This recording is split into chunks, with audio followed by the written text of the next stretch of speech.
हमने एक मैसेज लिखा कलर रेड, तो सारे मैसेज का कलर रेड हो गया, क्योंकि ये बात हमने कौन से टैग में बताई? बॉडी। बॉडी में कुछ भी लिखते हैं तो वो पूरे वेब पेज पे असर डालता है।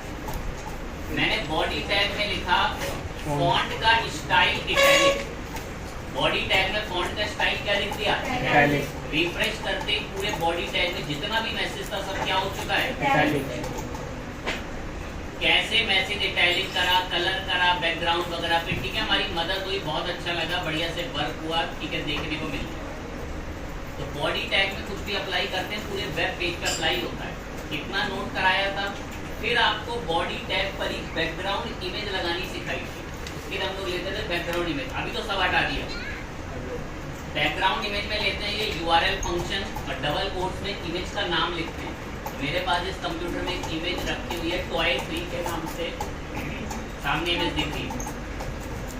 इमेज मंगानी है मुझे, डायरेक्ट आकर मैंने इमेज का नाम लिख दिया toy3.jp। रिफ्रेश करते ही स्क्रीन पर इमेज रेडी है। कैसी बेकार इमेज है, जूम कम करो तो डबल ट्रिपल हो जाती है, जूम बढ़ाओ तो कोई साइज अच्छा नहीं आता। तो इस इमेज को ठीक करने के लिए मैं इसका बैकग्राउंड का क्या मैनेज करेंगे, साइज 500 इसकी विड्थ कर ली, 200 इसकी हाइट कर ली। कितना बेकार दिखता है 500 विड्थ में ये, और ये 200 आपकी हाइट। तो ये बाकी इमेज रिपीट क्यों हो रही है?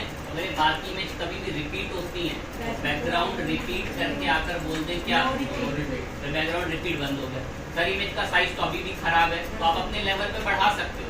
ऐसे आपने 1200 करके साइज बोल दिया तो 1200 विड्थ हो गई और 600 हाइट हो गई, पूरी स्क्रीन पे इमेज दिखती है। लेकिन दिक्कत अभी भी है, जूम कम करूंगा खराब हो गई।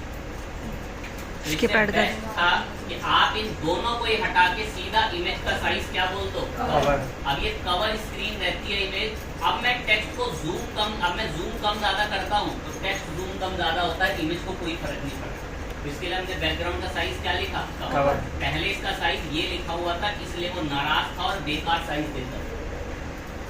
थोड़ा सा लेवल बढ़ाया टॉपिक का, मैसेज थोड़े रिपीट कराए 2-3 बार। अब जब ये मैसेज रिपीट हुए ना तो आप देखें कि ये कैसे इमेज भाग जाती है। देखें तो मैंने इस इमेज को बोल दिया कि ये इमेज कौन सी इमेज रहेगी, कवर। अब कवर में देखो ये कैसे इमेज स्ट्रेच होती है, बेकार हो चुकी है पूरी तरीके से इमेज, भले ही कवर भी क्यों ना कर लो। तो मैंने इसमें प्रॉपर्टी ऐड करी बैकग्राउंड अटैचमेंट,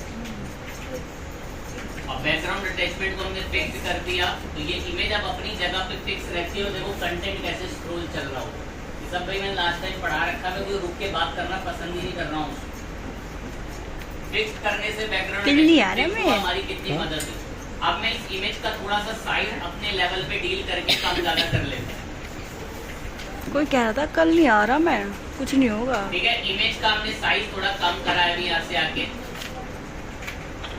अब ये इमेज को हम इस जगह से दूसरी जगह शिफ्ट करेंगे, उससे देखें यहाँ से इमेज इधर लेकर आएंगे ना, माउस घूम रहा है, तो इसके लिए हमने क्या करा, इस इमेज पर आके बोला बैकग्राउंड पोजीशन, और इधर लाने के लिए राइट से टॉप कर दिया। तो यहीं पर आकर हम लोगों ने ऐसे राइट से क्या बोल दिया, रिफ्रेश करते इमेज राइट से कहाँ पर आ गई, टॉप। और देखो कंटेंट स्क्रॉल होता रहता है, इमेज अपनी जगह पे कैसे फिक्स है।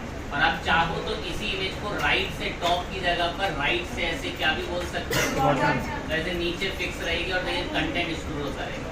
ये सब मैंने लास्ट टाइम पढ़ा रखा है, जिसको खुद समझ नहीं आता तो क्या कर सकते हैं उसका, मैंने इस पर बहुत बात कर रखी है लास्ट टाइम।